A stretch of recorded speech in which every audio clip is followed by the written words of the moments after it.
যত দ্রুত আমরা গণতান্ত্রিক প্রক্রিয়ার মাধ্যমে একটি নির্বাচিত সরকারের হাতে দায়িত্ব দিতে পারবো, তত দ্রুত আমরা দেশকে আরো ধ্বংস হয়ে যাওয়া থেকে রক্ষা করতে সক্ষম হব।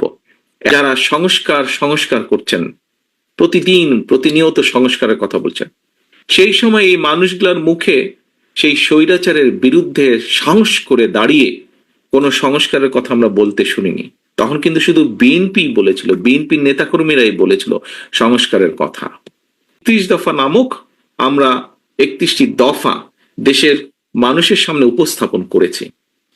আমরা মনে করি, বিএনপি বাংলাদেশ জাতীয়তাবাদী দল মনে করে যে এই ৩১টা বিষয় আমাদেরকে অ্যাড্রেস করা উচিত। অর্থাৎ আগামী দিনে যদি আমরা ইনশাল্লাহ আল্লাহর রহমতে দেশের মানুষের সমর্থনে সরকার গঠন করতে সক্ষম হই, তাহলে আমরা এই ৩১টি বিষয়ের প্রতি মনোযোগ দিব।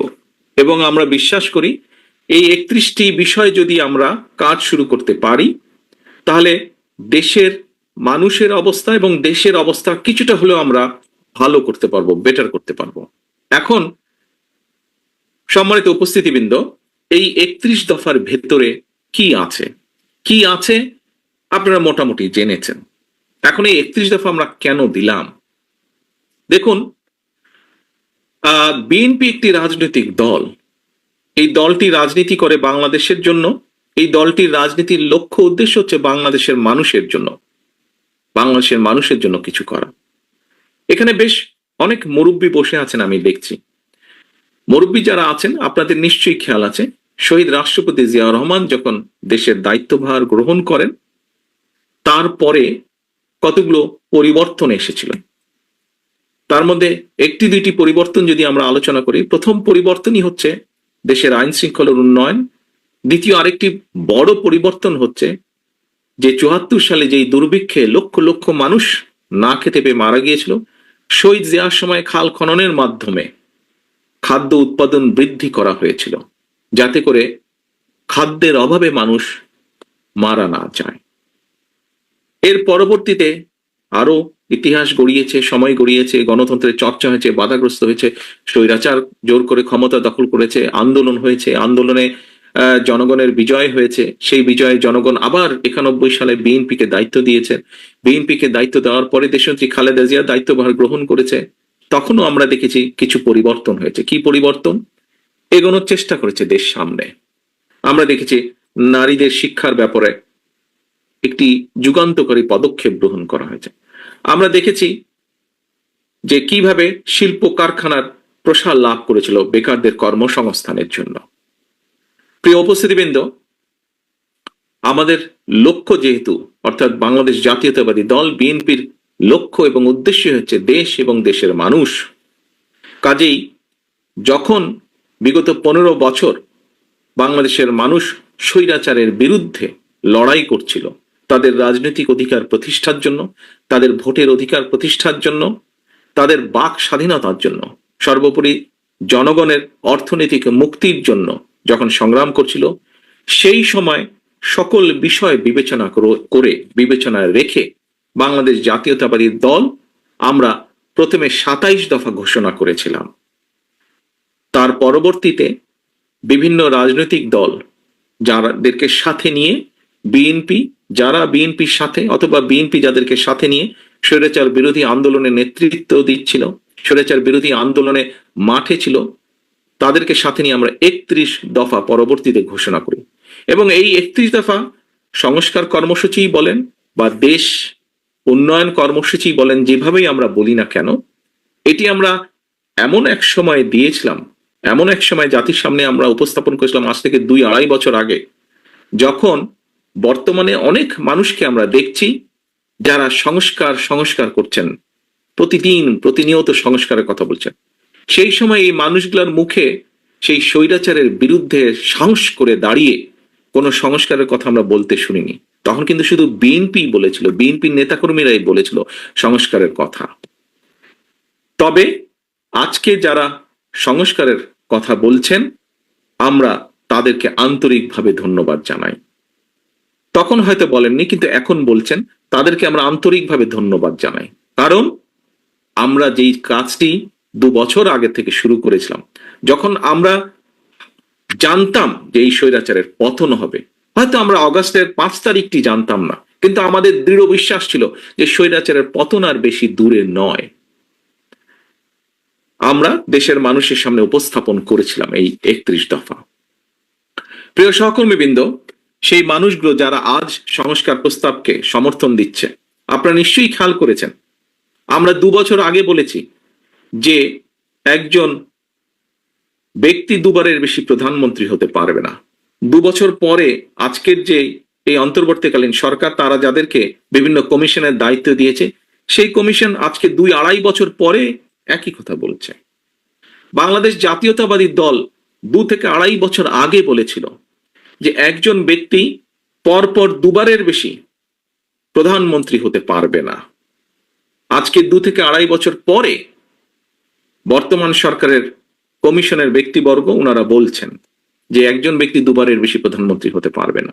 আমরা উচ্চ কক্ষের কথা বলেছি 2-2.5 বছর আগে, আজকে 2-2.5 বছর পরে বর্তমান সরকারের কমিশন, সংস্কার কমিশন একই কথা বলছেন।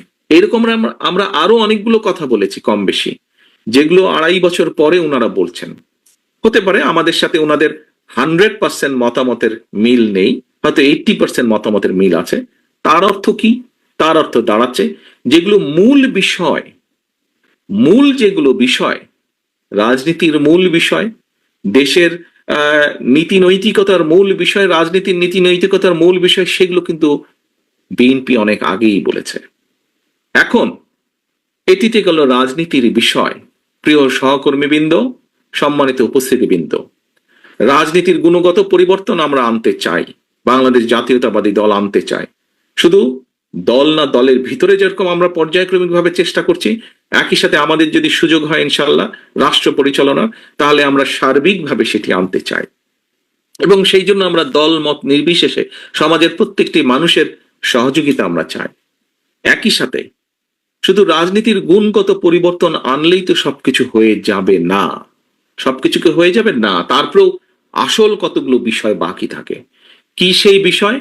প্রথমেই যদি বলতে হয়, এখানে উপস্থিত প্রতিটি মানুষ যেই কষ্টটি করেন, যেমন এই যে দ্রব্যমূল্যের লাগামহীন গতি, যেটি প্রত্যেকটা সমাজের কম বেশি প্রত্যেকটি মানুষকে কষ্ট দেয়, এই লাগামহীন গতির লাগাম টেনে ধরতে হবে।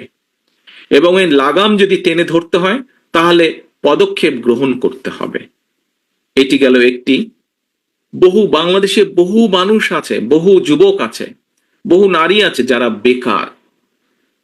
বেকার, বিভিন্ন কারণে কর্মসংস্থানের ব্যবস্থা তাদের হচ্ছে না। মানুষের কর্মসংস্থানের ব্যবস্থা করতে হবে। শুধু বড় বড় কথা বললে তো হবে না, শুধু উচ্চকক্ষ, সংসদে উচ্চকক্ষ তৈরি করলেই সমস্যার সমাধান হবে না। আলোচনা হবে, উপায় বের হবে, কিন্তু সেই উপায়কে বাস্তবায়ন করতে হবে। শুধু একজন ব্যক্তি 2বারের বেশি প্রধানমন্ত্রী হবে না, এই কথা তো বললে হবে না। হলো না প্রধানমন্ত্রী, তাতে পাবলিকের কি যায় আসে? পাবলিককে, মানুষের জন্য কর্মসংস্থানের ব্যবস্থা করতে হবে, আয় রুজির ব্যবস্থা করতে হবে, মানুষের দ্রব্যমূল্যের লাগাম, যে ঊর্ধ্বয়ন লাগাম দ্রব্যমূল্যের, এটির গতি টেনে ধরতে হবে, কৃষকের ফসলের উৎপাদন বাড়াতে হবে। আবার একই সাথে কৃষক যাতে পণ্যের ন্যায্য মূল্য পায় সেটিও নিশ্চিত করতে হবে। কৃষকের জন্য খাল কাটার ব্যবস্থা করতে হবে, যাতে কৃষক অল্প খরচে সহজে পানি পেতে পারে তার দ্রব্য উৎপাদনের জন্য, কৃষি পণ্য উৎপাদনের জন্য। কারণ কৃষক যদি ক্ষতিগ্রস্ত হয়, প্রত্যক্ষভাবে পরোক্ষভাবে আমরা সকলে ক্ষতিগ্রস্ত হব। ঠিক একইভাবে বাংলাদেশের ভবিষ্যৎ প্রজন্ম, শিশু যারা আছে, তাদের জন্য শিক্ষার ব্যবস্থাকে সহজ করতে হবে। শুধু শিক্ষার ব্যবস্থাকে সহজ করলেই হলো না, তাদেরকে যারা শিক্ষিত করবেন, যেই সব শিক্ষক, সেই শিক্ষকদেরকে আবার একটা কমফোর্ট দিতে হবে। কি সেটি? তাদেরকে সহযোগিতা দিতে হবে অর্থনৈতিকভাবে, যাতে করে তারা তাদের পুরা মনোনিবেশ করতে পারেন, মনটাকে একদম মনোনিবেশ করতে পারেন শিক্ষার জন্য। অর্থাৎ তারা যাতে সুষ্ঠুভাবে এই দেশের ভবিষ্যৎ প্রজন্মদেরকে শিক্ষা দিতে পারে, সঠিক শিক্ষা দিতে পারে, সেটির ব্যাপারেও নজর দিতে হবে। শুধু বই খাতা দিলে হবে না, শুধু বিল্ডিং বানালে হবে না, শিক্ষকদের প্রতিও নজর দিতে হবে। একইভাবে নজর দিতে হবে মানুষের স্বাস্থ্যের জন্য। একটি কথা আমরা প্রায় শুনি, বাংলাদেশের সাধারণ মানুষ যারা, সাধারণ মানুষ যারা, তারা দেশের হাসপাতালগুলোতে ঠিকভাবে চিকিৎসার সুবিধা পায় না। এর বাইরে যে সকল মানুষ আর্থিকভাবে এফোর্ড করতে পারেন, আর্থিকভাবে যাদের যাদের পক্ষে সম্ভব, তারা হয়তো কেউ বাংলাদেশের বাইরে অন্য অন্য দেশে চিকিৎসার সুবিধা নিতে চলে যান। কাজেই আমরা যদি এই মানুষগুলোকে দেশের ভিতরে রেখে, দেশের ভিতরে যদি তাদেরকে চিকিৎসা সেবা দিতে চাই, তাহলে চিকিৎসার ব্যবস্থার উন্নয়ন ঘটাতে হবে, ওষুধের দাম কমাতে হবে, ওষুধের দাম কমানোর পদক্ষেপ নিতে হবে। এরকম বহু কাজ বাকি আছে প্রিয় সহকর্মীবৃন্দ। এই যে এখানে একজন ব্যক্তি আমাকে প্রশ্ন করলেন যে ঢাকা শহরে এখান থেকে এয়ারপোর্ট যেতে মাত্র 30 কিলোমিটার, অথচ বহু সময় লাগে, যানজট থেকে আরম্ভ করে পরিবেশের দূষণ।